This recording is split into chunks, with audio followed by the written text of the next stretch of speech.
We are back in session once again, and this time we take a look at something very important, something that has been dividing opinion across the world. Who is the Premier League player of the season?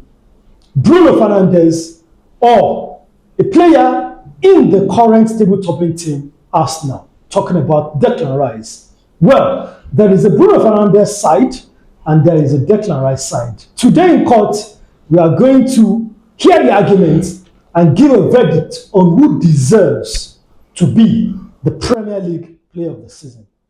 Welcome to court. My lord,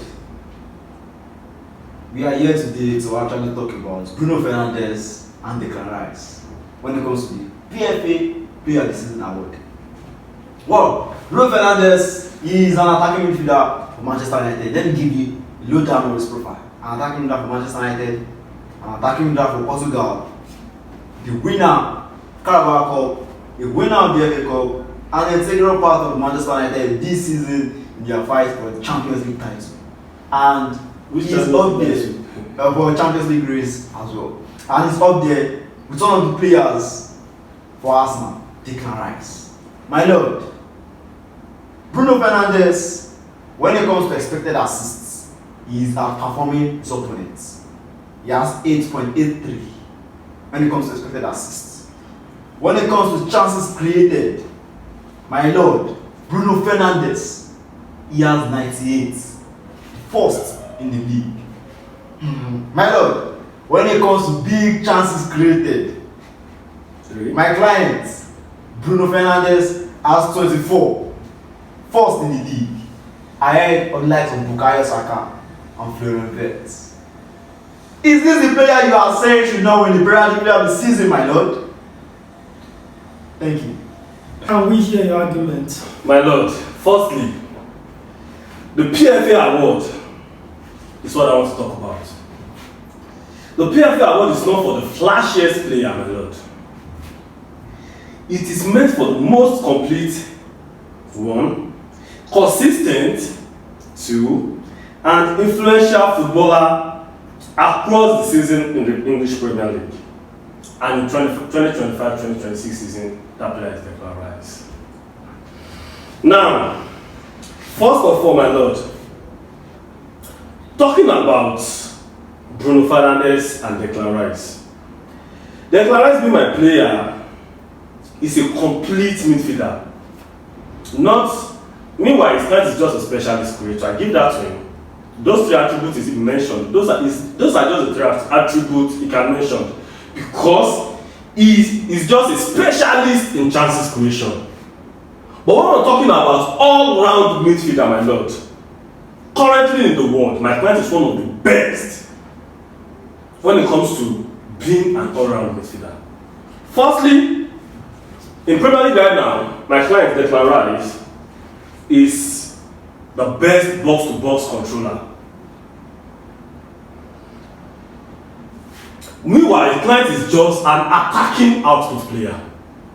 And remember, I said the PFA award is not for the flashiest player, but for the complete and influential all-round player. Now, even though his client is high in chances creation, but his client is defensively limited and positionally risky, you can ask Ruben Amorim. Meanwhile, my own client has defensive protection, is the best ball progression in Premier League, and he also offers attacking support. My lord, Bruno reacts to game. His client, while Declan Rice controls the game. Thank you, my lord. Mr. Fahad, the final argument before I deliver my judgment. My lord, when it comes to the PFA, I like what you said. Not for the most flashiest player. My player is not flashy. My player has dreams and aspirations he's going for. My player just surpassed Sir David Beckham when it comes to assist in the Premier League, 16. He's going after a legend in his club, in Arsenal's club, in Declan Rice's club, Thierry Henry. who has 20 assists. My client is going after that record. What does that tell you? My client, he has ambition. When it comes to PFA award, it is voted by the players. And do you know what the players will look at? The players who are voting will look at the players that are difficult to play against. Bruno Fernandes is a player that cannot be tamed. If you look at Manchester City this season, when Bruno Fernandes played against Manchester City this season, the most devastating player from Bruno Fernandes' team was Bruno Fernandes himself. Bruno Fernandes is the player that is carrying Manchester United on his back. His client is not the only player carrying Arsenal. He has Bukayo Saka. He has Gabriel. He has Raya. All right, that's the amount of time I will allow for your closing arguments. Your closing argument in Declan Rice. My lord, I'm putting it on the integrity of this court to critically look at the presentation of this case. Now, his client Bruno Fernandes, he only mentioned 3 attributes or 3 categories where his client is stopping. And as I'm talking to you, my lord, in those, that's chances creation, big chances creation and assist, my client is among the top 10. Whereas there are other attributes currently in the PFA that his client cannot be found there at all. Now, firstly, tackles per game, my client has 2.5 to 3.0 on an average each game. His players that we can't find his client there. Objection, my lord. Interceptions. Objection, my client has objection overruled. 1.5 to 2.0 per game. Duels won. At least every player needs to win duels. My client has from 60 to 70% success rate each game. And when it comes to ball recoveries, my client is the #1 in the league. Now, even though his clients have big values in chances creation and assist, his client has lower tackle rates and is often bypassed by transitions, which often leads to goals by the opposition of his team. My lord, let's talk about the team they are playing for, my lord. Arsenal, the team of my clients, has a defense stability with which Declan Rice is attributing is one of the most important players in doing that. When it comes to controlling the tempo of the game, my client is also in charge of that, and his domination in midfield transition. My lord, if we talk about big games influence, there are a lot of points, my lord.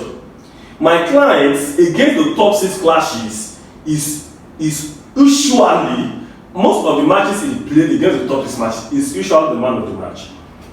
Even in the Champions League, my lord, is delivering top and elite performance. My lord, to conclude my point, to bring it in conclusion, Bruno Fernandes is a high-risk passer. He has high turnover rates, but also gives away possession frequently. While my client is secure possession, progressive and controlled, and rarely costs his team defensively. And lastly, my lord, as important as his client is in his team is just third in the table. While my client, because talking about even the PFA domain alone, my client's team is the #1 in the league. Looking forward to win the league, leading with 9 points. So, that's my point, my lord. All right. In my judgment, I'm going to take a look at so many areas. Now, you have given some salient points, but I have to also say that you cannot judge an attacking midfielder by defensive qualities. And we can also judge the box. And you can also judge a defensive arm talking. But sorry, my lord. You can also judge a defensive player by attacking qualities.